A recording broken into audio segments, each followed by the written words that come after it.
I said that once to a group of teachers.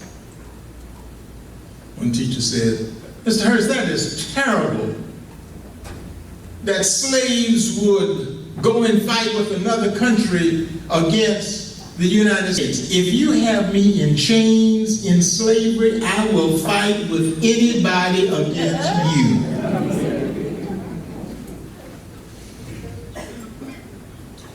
So the British started a division called the Colonial Marines.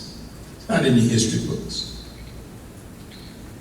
And one battle against a battalion of American soldiers led by now Lieutenant Francis Scott Key and the Colonial Marines. Francis Scott Key and the Americans got their behinds handed to them quite handily. Still smarting from that loss in that battle, Francis Scott Key went to the British on a British ship in the harbor of Baltimore, asking for the release of one of his friends, Dr. William Beans, who had been captured by the British. And while he was asking for the surrender, if they would release his friend, the British fired on Fort McHenry. Francis Scott Key started writing then the poem to Fort McHenry, an ode to Fort McHenry. I'm not going to ask you because I know all of you know that the national anthem has 4 stanzas. The 3rd stanza is one of the most racist stanzas you have ever heard in a national anthem. Francis Scott Key wrote about how glad he felt, how good it was to see these colonial Marines killed, making up for how much they had polluted this American soil. How much time I got, Mr. Ward? About 5-10 minutes. Thank you. Of our first 18 presidents, 12 owned enslaved persons. 8 of the 12 owned enslaved persons while they were in the White House. Woodrow Wilson, who some of us refer today as a progressive president, who campaigned among blacks in this country that he would do right by black folks. First thing he did when he became president, he instituted dual bathrooms, restrooms throughout the city of Washington, D.C. His reason? Everyone knows that Negroes have venereal diseases. White folks should not be subject to that. So all the bathrooms going forward will be colored in white for women and colored in white for men. He had a minister friend called Reverend Dixon, who wrote a book called The Klansman. The book was made into a movie called The Birth of a Nation.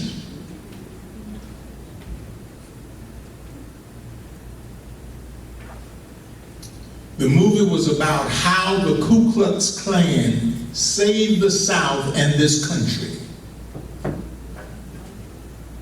Everywhere that movie was shown in this country, it carried a note in the film from President Woodrow Wilson, who had a private showing of this movie at the White House.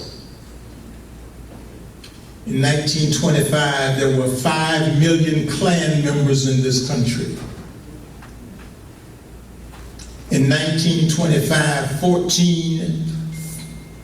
40,000 Klan members marched down Pennsylvania Avenue in their robes and hoods.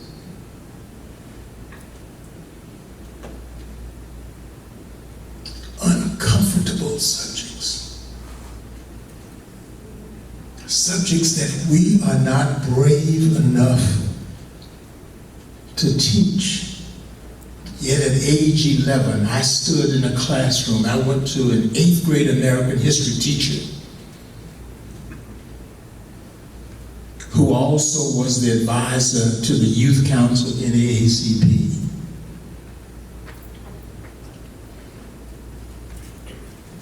Who said to us, freedom is not free.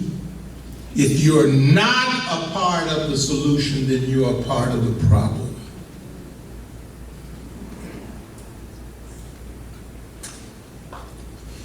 All right, sir, so what? Well, here's what happens. When American history is so vulgar, so romanticized, so incomplete, dishonest, and racist, and the textbooks reflect that. Today, when a black student and a white student goes into the classroom and they sit down and open that history textbook, and the white student can read about European Americans and white Americans and their contributions and nothing about black Americans and their contributions, then the playing field is never level, never even. Let me tell you what else happens.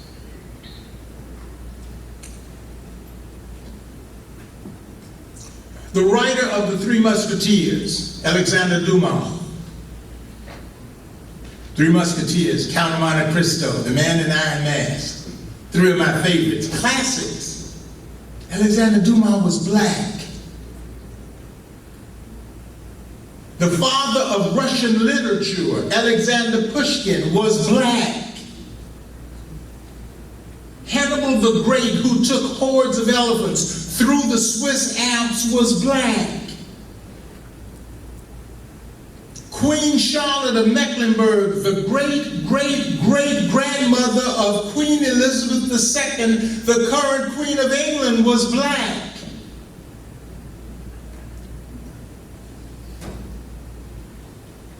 Spanish Moors are Spanish Africans.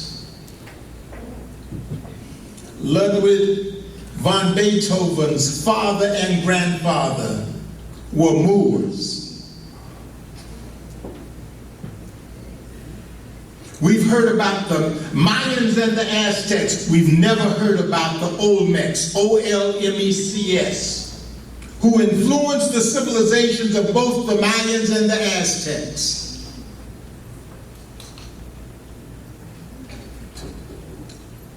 So when we don't tell the truth about those great international figures, then you know that our young people are not going to know that Benjamin Banneker, black, invented the first movable clock and completed laying out the city of Washington, D.C., that Daniel Hale Williams, black, performed the first successful heart surgery, that Charles Drew, black, classified blood plasma, that Matt Henson, black, was the first person to set foot on the North Pole.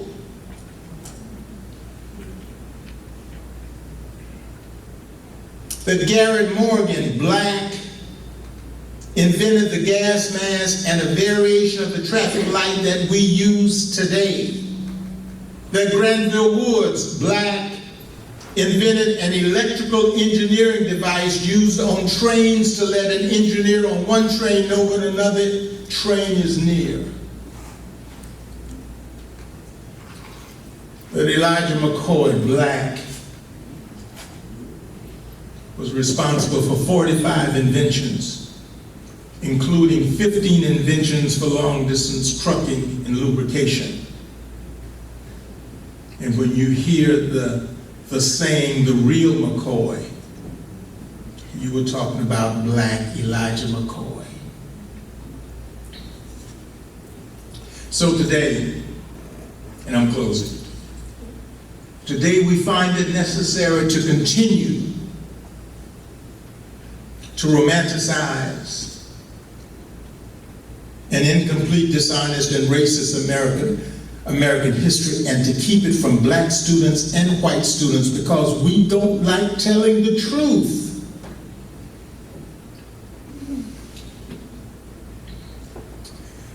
One of three native sons that I always refer to, and I'm closing, Keith, was James Weldon Johnson.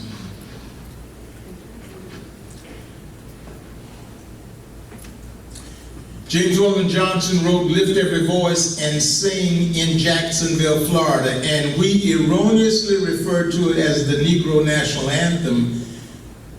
But James Weldon Johnson never wanted his majestic hymn to be referred to as the Negro National Anthem. When he became the executive director of the NAACP in 1920, and he served as National Executive Director for 10 years, from 1920 to 1930.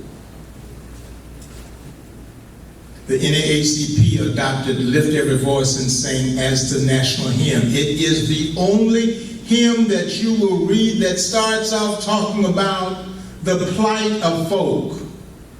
Lift every voice and sing till earth and heaven reigns. Stony the road we trod, bitter the chastening rod. That's how James Weldon Johnson started off those first two hymns, first two chapters in his majestic hymn. But that last verse,